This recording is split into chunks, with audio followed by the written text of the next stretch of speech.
Here we go. Hey everybody, this is Jason Cooper, one of the producers and director of Kickstarted, an upcoming documentary feature and web series. This is actually going to be the first episode of what we hope will be a recurring series we're calling Funded Fridays, and we're going to talk to recently funded project creators across the crowdfunding world.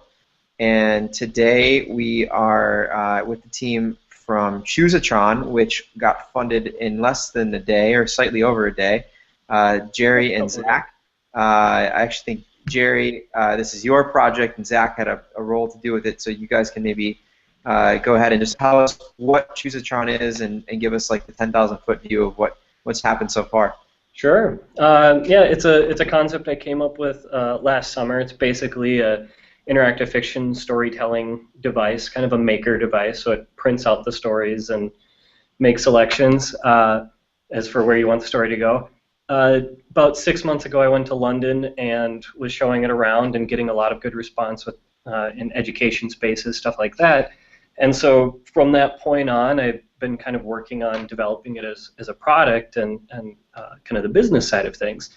Recently, Zach from Spark Devices, they obviously had their extremely successful Kickstarter, and they had their homecoming party recently, which I attended because I've obviously become very interested in a lot of these types of startups, and it was a natural fit because wireless was something I really wanted to have in the Choosatron, just to simplify the whole experience of being able to get new stories and potentially play stories together and just bridge that gap between this fun, like physical, real space device and the way that we're used to managing, a lot of the things that we do, whether it be game or tools or whatever. Yeah. When we met Jerry, we said, "Wow, this is a really cool product," and the conversation just sort of started like, "Well, what if it had an internet connection?" And there were all these things that Jerry was doing about like creating this interactivity where you could put on new stories using like a micro SD card, and you could plug two of them into each other to have like multiplayer stories. And as we started discussing it, it was like, well, wouldn't all this be easier if it just had Wi-Fi, right? Like if it was just internet connected, and you can do all those things with a wireless connection, and we can sort of simplify all that with our cloud platform. And the conversation like sort of very quickly was like, yeah, actually that would be good. We should do that. Well, so A lot of sense. it's like kind I of think I think it's great that you guys were able to connect and like sort of almost embodies the spirit of what's happening right now with crowdfunding, is that it is a community of people and the maker movement and as a part of that, where there's a lot of collaboration and innovation happening because people are asking questions and getting to know each other through the personal connections you make as a part of crowdfunding. So that's really cool. Real quick, Zach, so people know, tell them about what Spark is and so they have a general idea of what that is. I don't know that we explained that yet. Sure. So Spark is essentially we help people create internet-connected things, and the primary way of doing so is with a product called the Spark Core. It's a kind of like a Wi-Fi development kit. It's like an Arduino in that it's kind of a little connected brain for an electronics product, but it has a Wi-Fi module on board, and so that means sort of by default, out of the box, it's connected to the internet, and you can access it through an API. And really very easily bring hardware online. We launched it on Kickstarter in May, and our campaign goal was 10,000. By the end of 30 days, we had $567,000 for more than 5,000 backers. And right now, we are sort of gearing up the last stages of preparing for the manufacturing run and hoping to deliver very soon. Yeah, Very and cool. I feel like the whole experience has been, kind of like a cheesy infomercial where it's like, I want to add wireless to my Choosatron, but how? And because that's what it was. It's something I always wanted, but pushed off as, there's just no chance I'm going to be able to do that for the first run of the product, and it's something that I'd want to like design in at a later date. But it also kind of sucks when you get something out there and then you do a big enhancement that completely changes the platform, and all of a sudden the first people that were there for you are alienated. This is something that in the matter of a couple weeks, right up to launching the Kickstarter, was, hey, what if we added the Spark Core to it? Okay, well we better figure that out this weekend because it's going up. That's incredible. Yeah, that's Well, the Jerry, beauty. let me ask you, since it just happened, you launched your project 2 days ago now? It was this Monday. Monday. And you're funded already.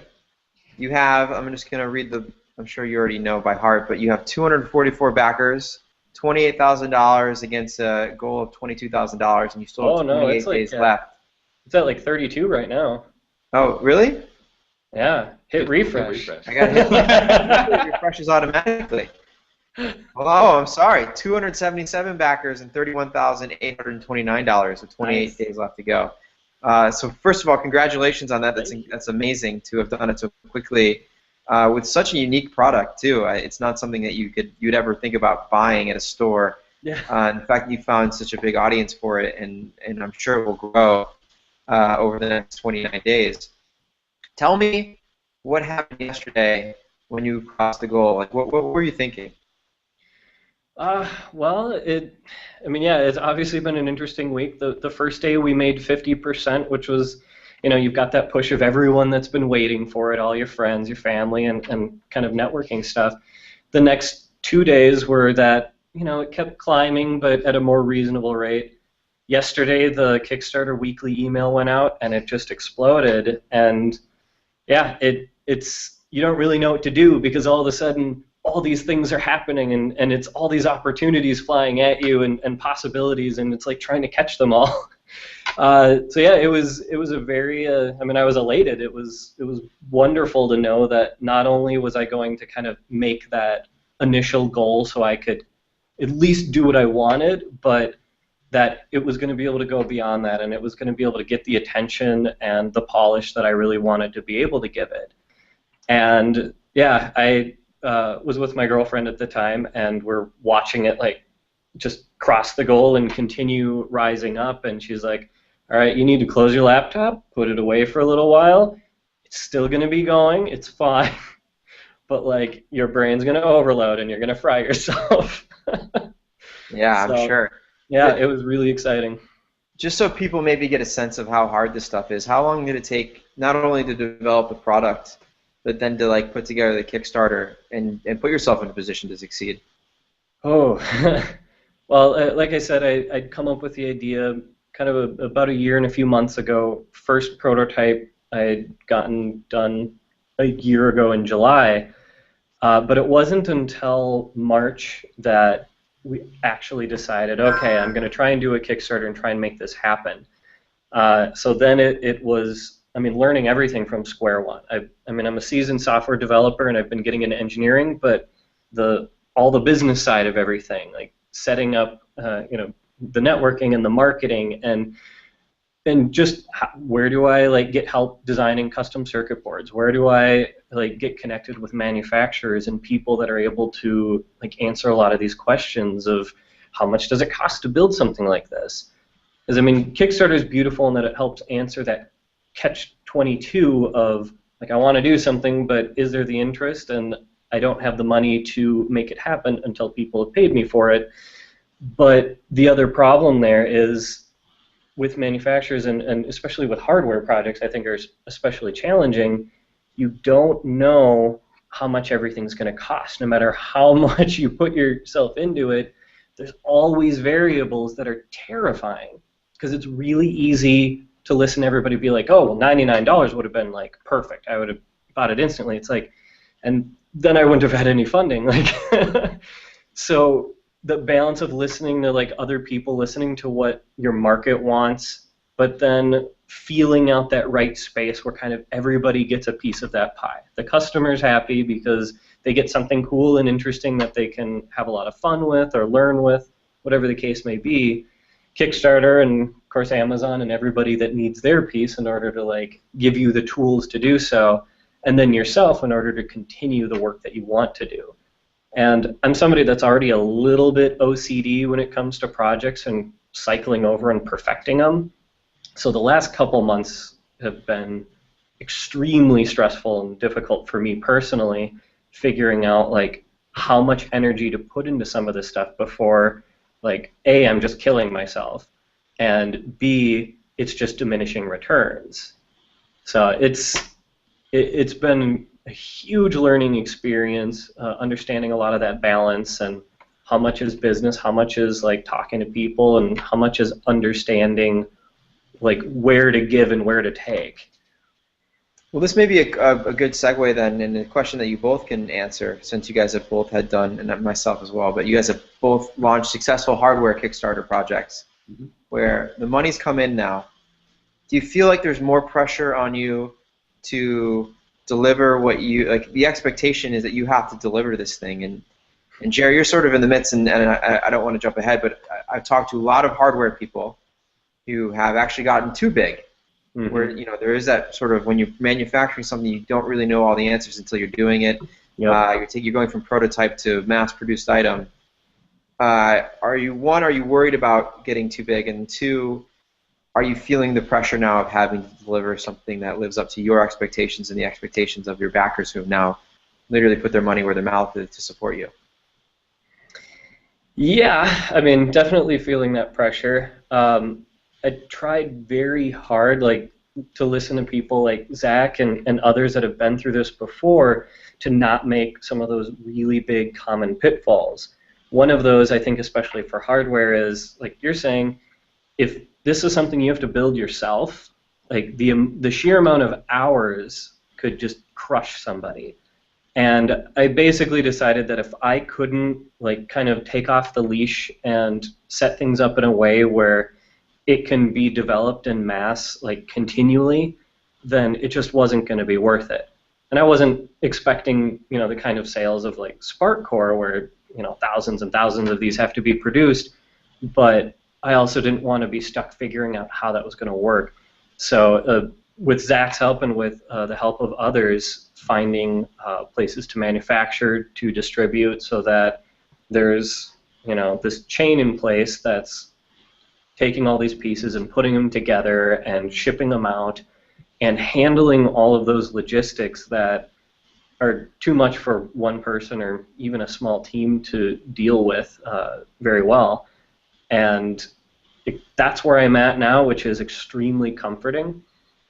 So it really, for me, comes down to the fact that I don't necessarily know how many I'll be able to produce in what amount of time in the short term, but I was able to set kind of the goal to, all right, I know I'm going to be able to produce a fair number before this date, and even if there are problems in manufacturing or delays, it's stuff that can be tracked, it's stuff that can be kind of controlled a little bit better and keep things moving pretty smoothly. So compared to a lot of people, I'm probably a little more relaxed, just because I've had people make sure I don't fall into the cracks and kind of fall off the edge of the ship.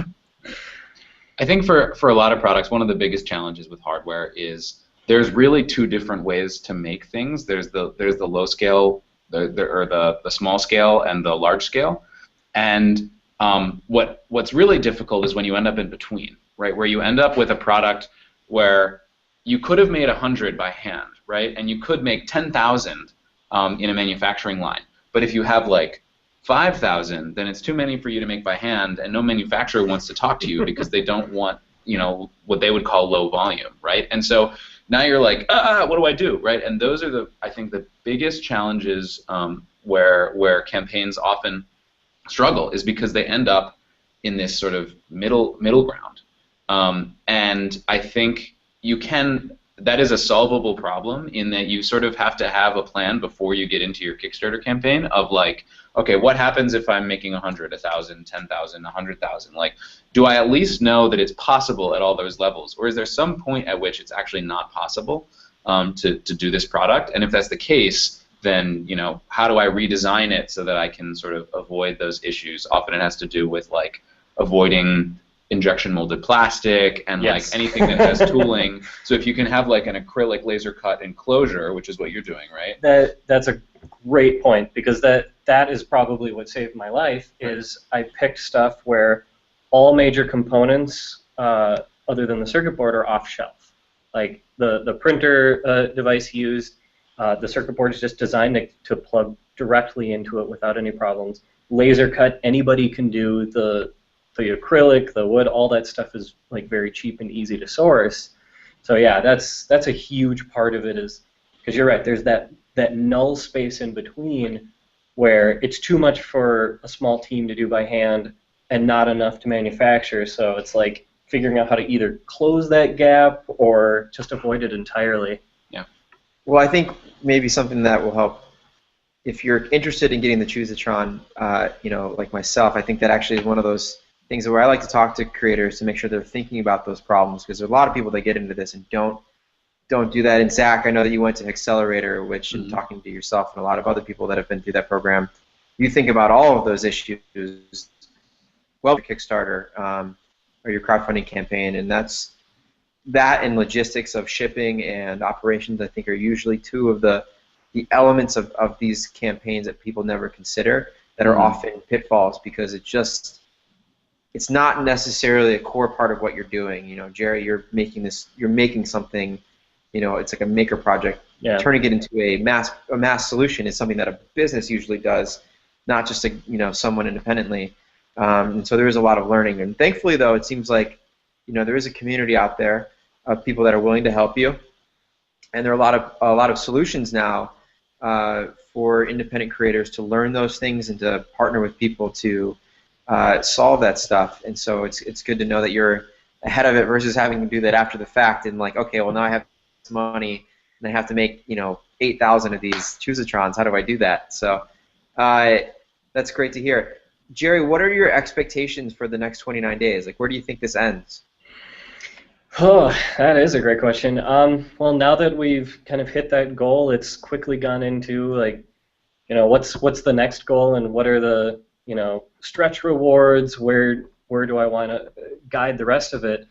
So right now, I've been working on some of the kind of behind-the-scenes deals with people that really love the project that I've been close to in other work, and different ways to enhance it.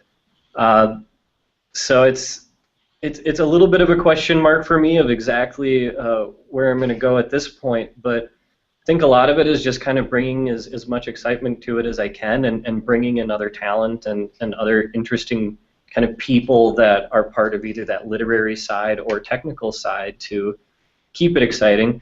And actually an even bigger piece is the educational side of it, which for me has always been a really exciting part for making curriculum and making it possible for the Choosatron to be used in educational settings. Because kids have really, really liked it and really responded well to it, which has been really fun for me. And a lot of different aspects that allow them to be creative. So I think part of it for me is going to be feeling out more of the educational side of it and how it can be used as a tool for learning. So that's, yeah, I don't know. No, that's great. I think, yeah, it's a great story. I think that's interesting too. It is an open source platform where people can sort of add their own content to it. Mm-hmm. It makes me think, like, what for you is the best part of this experience so far? I have loved reading the kinds of stories that people have been making for this. I mean, the choose your own adventure style stories have always been something that have meant a lot to me and were really big for me when I was young. And having modern writers and try their hand at something that's a new variation of a medium that they already love, I think is just endlessly fascinating. Because books back then, I mean, there were some really, really good ones and a lot of really, really kind of weird ones that weren't great examples of kind of the literary capabilities and the quality narrative that can exist when you establish a relationship between a writer and a reader. So for me, that's absolutely my favorite part. And as I've started kind of getting to see stuff from actual kids, their ideas and the way that they write stories and come up with them is just super, super fun. And it's really the collaborative element there that gets me really excited, as a kid working with a parent or a teacher or a friend or even their sibling to come up with these stories and decide where they can go. And there seems to be this aha moment where once they kind of realize that they have this power in creating the world. So it's not just this linear story, but they can have it go these different ways, and they can trick people and kind of guide them down these strange paths. Like, they just kind of light up and get really excited about all the different possibilities. So that's been probably the most exciting element of it for me. I think, you know, given all of that power of like creativity, I think it's not surprising that like the Choosatron was a staff pick, right? Yes. Kickstarter picked as a staff pick, and also was featured in the weekly email this week, which brought Jerry a ton of that was great. visibility and new backers. I mean, it's amazing when something like that happens. You're like, whoa, it's blowing up. But you know, Kickstarter is a very mission-driven organization. Their mission is inspiring creativity, and so when there's projects that aren't just, you know, things, but are actually platforms that people can build on top of and extend and create and do even newer, cooler things with that original product, then Kickstarter looks at that and says, you know, like, this is something that we can get behind and we really want to see more of. And so, you know, being open source, being, you know, created in a way where it's sort of community-generated content, really fall in line with what Kickstarter is trying to accomplish as an organization. And so, you know, and so when you do, it's great because they give you so much help and support, and it's a lot of fun. Yeah, the one thing that really struck me, I spoke at a conference called Mini Demo a few weeks ago, and somebody came up to me afterwards and they said, I really like it, really great project, and I really love that you're not trying to save the world, you're just having fun. Mm-hmm. And that really stuck with me. I thought that was just kind of a perfect sum of like, that can be okay. That can be not just a great thing, but that in its own way changes things and can have a really positive impact on a lot of people, is doing something that's just fun and inspiring and gets you like to be more creative or think a little differently. Great. I think that's a great note to end on. And just really quickly, so everyone knows, this was Funded Friday. We're here with Zach and Jerry, and Jerry's project, the Choosatron, was just funded as of yesterday and has another 28 odd days left to go. So you can find it on Kickstarter there, and you should definitely check it out and back it if you can.